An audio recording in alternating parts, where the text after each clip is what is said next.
my channel here on Jake's Gardening.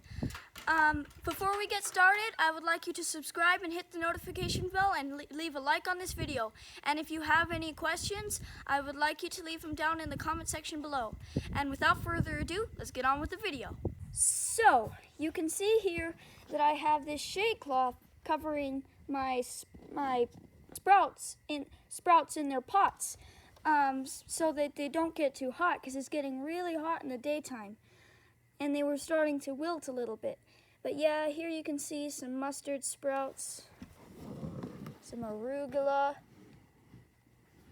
and some more mustard over here.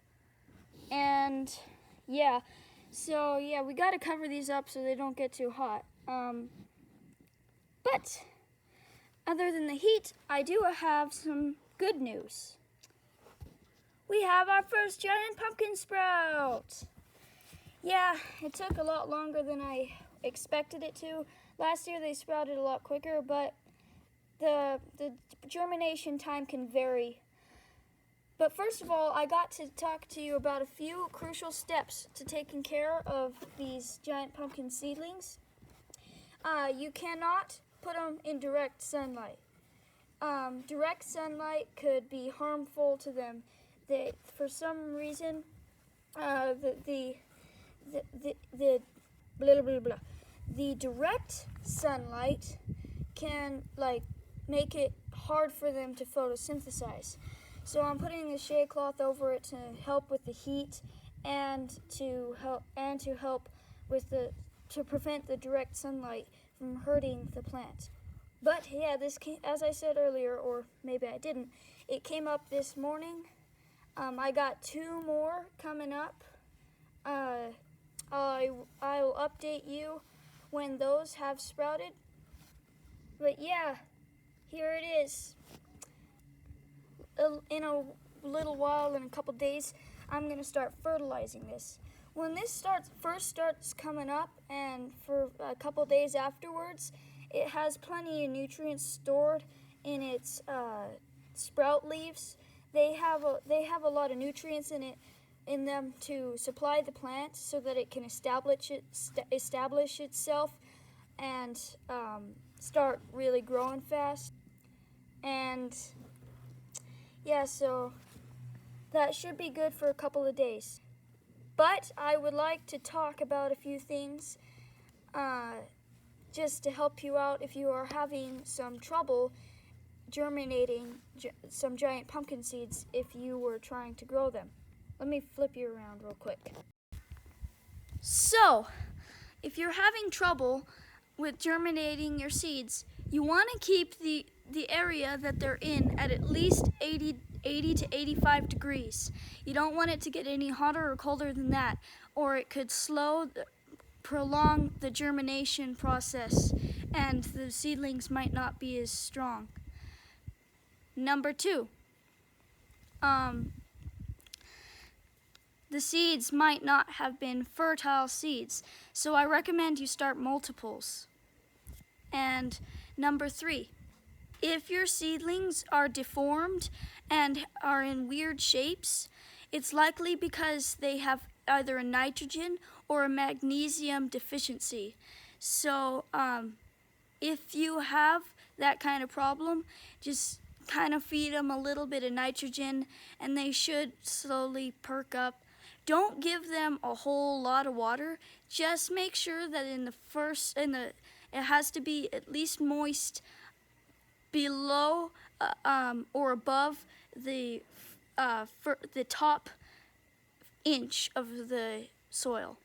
If it's dry below that, then there's not enough water, and you got to give your plant some water. If it doesn't have enough water, it'll start sagging down, and its growth will slow down dramatically. But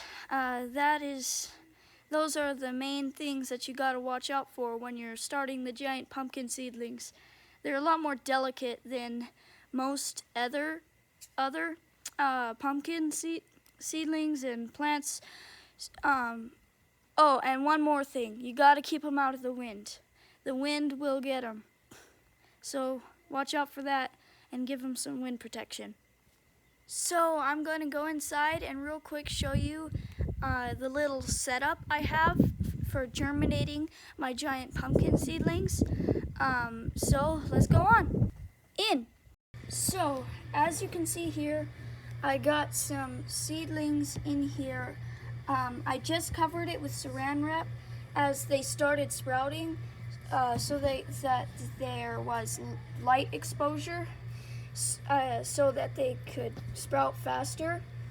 And my heating system is just a heat pad. I put it in there, it just warms up the air and keeps it from getting too cold in there. Yeah, it's about 85 degrees in there. As you can see, right there is a seedling poking up. And pretty soon there should be one poking up somewhere around here on this one. But unfortunately, this one here was a dud. The seed didn't germinate, and for whatever reason. So I'm going to replant that, and I'm going to plant another one as backups, just in case my first round doesn't make it. So let's head on back outside. So here we are. That's about all I wanted to show you that involved the giant pumpkins. Now let's go check out the stuff in the garden. So here I am.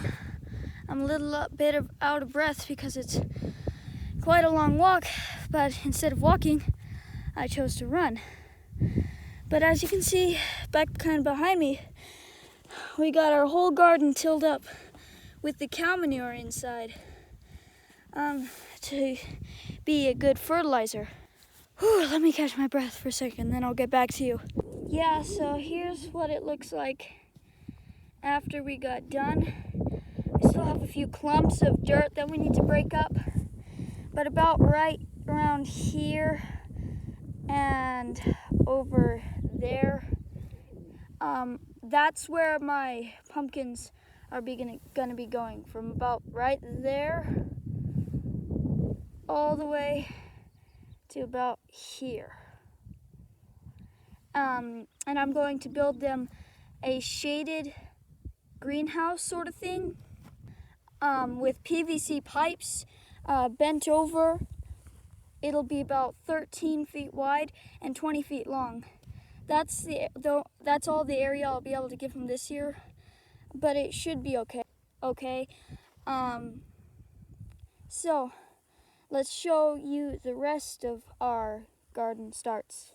So as you can see, most of these pots in the red tote haven't come up yet, but we finally have our first, a black crimson tomato sprout. I am very happy with this, and that means that all the others should be coming up pretty soon. Here is the blue tote. Still, only the cauliflower has come up there and there. That one there seems a bit leggy. I'm not sure what's up with that. Oh, and I figured out where to put those extra pots that were just sitting on top. Oh, and here's the apple trees there, and there, and there. Then the peach tree, a peach tree right here, a peach tree right there. And that's all the fruit trees that we have. So let me flip you around real quick. So that should do it for this video. I hope you enjoyed the video. And if you would, please share it with your friends. I would very much appreciate that.